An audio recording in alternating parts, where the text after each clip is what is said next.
बहुत दूर जंगल में एक टुनटुनी नाम की चिड़िया रहा करती थी।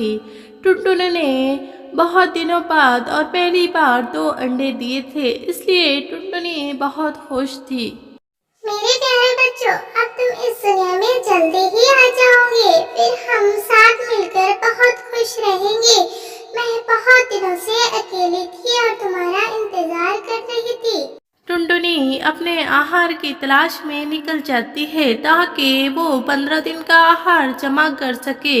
बच्चे होने के बाद उसे घर से नहीं निकलना था। टुनटुनी को जाता देख मिनी मौसी टुनटुनी को आवाज लगाती है, टुनटुनी इधर आओ। बोलिए टुनटुनी मौसी, मैं अपने आहार के लिए जा रही हूँ। अरे टुनटुनी, कालू तोता बता रहा था कि तुमने बहुत ही प्यारे और बहुत बड़े 2 अंडे दिए हैं, जल्दी ही उसमें से बच्चे निकल आएंगे।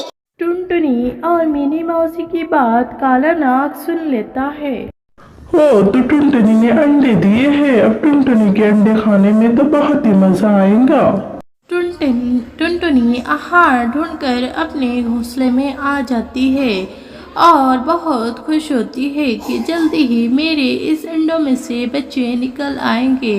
दूसरा दिन निकल जाता है। टुनटुनी फिर से टुनटुनी को आहार की तलाश में जाना होता है, इसलिए टुनटुनी फिर से अपने घर से और अपने अंडों से दूर निकल जाती है। टुनटुनी को जाता देख काला नाग देख लेता है। वो इसी ताक में रहता है कि टुनटुनी कब घर से निकले। जैसे ही टुनटुनी जाती है, काला नाग इधर अब आएगा मजा, अब तो मैं ये अंडे खाकर बहुत ही जवान हो जाऊंगा।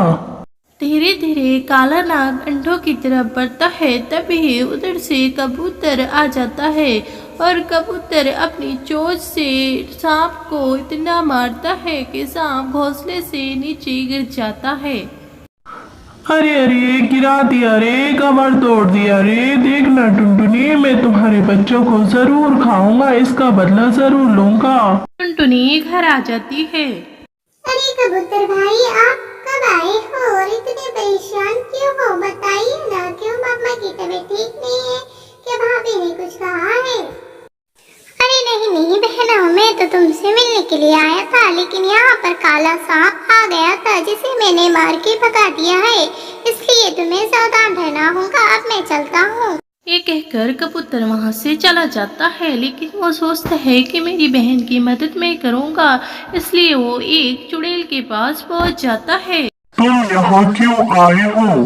तुम्हारी एक बार मदद की थी, इसलिए तुम्हें मेरी मदद करना पड़ेगा। मेरी बहन के बच्चे मुसीबत में हैं। ठीक है, मैं मदद करूँगी।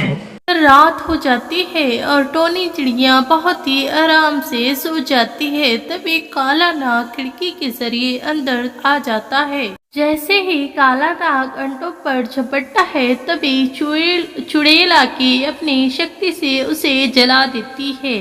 तभी टुनटुनी चिड़िया की आँख खुल जाती है। आप यहाँ पर क्यों आई हो चुड़ैल बहन? मैंने तुम्हारी बहन से वादा लिया था कि मैं तुम्हारे बच्चों की और अंडों की रक्षा करूंगी, इसलिए आई हूँ तुम्हारे भाई का कर्जा उतारने के लिए। टुनटुनी चुड़ैल का शुक्रिया अदा करती है।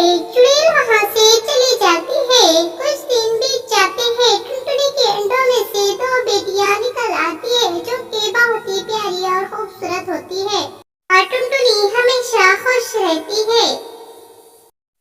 एक समय की बात है, एक जंगल में एक राजा तोता रहता था, जो कि बहुत ही आलसी और ऐदी था। हमेशा खाता और सोते रहता था, अपनी रियाया का कुछ भी ध्यान नहीं रखता। एक दिन सब परिंदे मिलते हैं और मिलकर सोचते हैं कि हमारा राजा हमारा कुछ भी ख्याल नहीं रखता, यहाँ तक कि हमारा खाना पीना सभी हमें करना पड़ता है, इसलिए हम दूसरा राजा बनाते हैं। सब परिंदों की सलाह से ये तय पाता है कि उल्लू को अपना राजा बनाया जाए। दूसरे दिन उल्लू को और सब परिंदे दोबारा मीटिंग करते हैं कि हाँ, उल्लू ही अपना राजा बनेगा।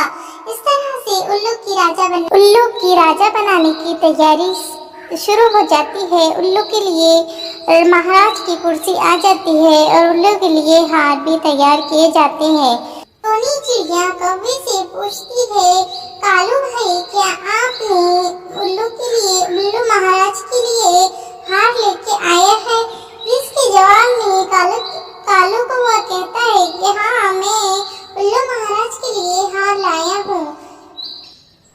कालू कौवे तो अब किस बात की देर है, जल्दी से उल्लू महाराज को हार पहना देते हैं और महाराज बनने की तैयारी शुरू कर देते हैं। कालू कहता है कि ठीक है, मैं अभी हार उल्लू महाराज को पहना देता हूँ। ये कहकर कालू उल्लू महाराज को हार पहना देता है और उल्लू महाराज जैसे ही महाराज बनने का वचन देता है उतने में चील हवा में उड़ता हुआ नजर आता है। चील भाई रुकिए, हमें आपसे बात करनी है। इस तरह से चील नीचे आके सब परिंदों के साथ बैठ जाता है और पूछता है क्या बात करनी है। टोनी चिड़िया सारी बात चील को बता देती है और कहती है कि अब आपकी हमें सलाह बताइए कि आप क्या चाहते हैं। तो अच्छा, तो इसलिए तुम सब लोग यहाँ पर जमे हो। मैं तो कहता हूँ कि तुम्हारा महाराज को क्या हुआ, तोते महाराज तो जिंदा है ना? इसके जवाब में सब परिंदे कहते हाँ। फिर महाराज के होते हुए तुम दूसरा महाराज कैसे चुन सकते हो? और ये उल्लू को अगर चुनना ही था तो दूसरे परिंदे को अपना महाराज बनाते। उल्लू को देखते ही कितना डर लगता है। इसकी आंखें देखो, इसका नाक देखो, ये गुस्से में होता है या फिर अच्छा होता है तो कुछ भी पता नहीं चलता। तुम इतने डरावनी शक्ल वाले उल्लू को अपना राजा बनाना चाहते हो?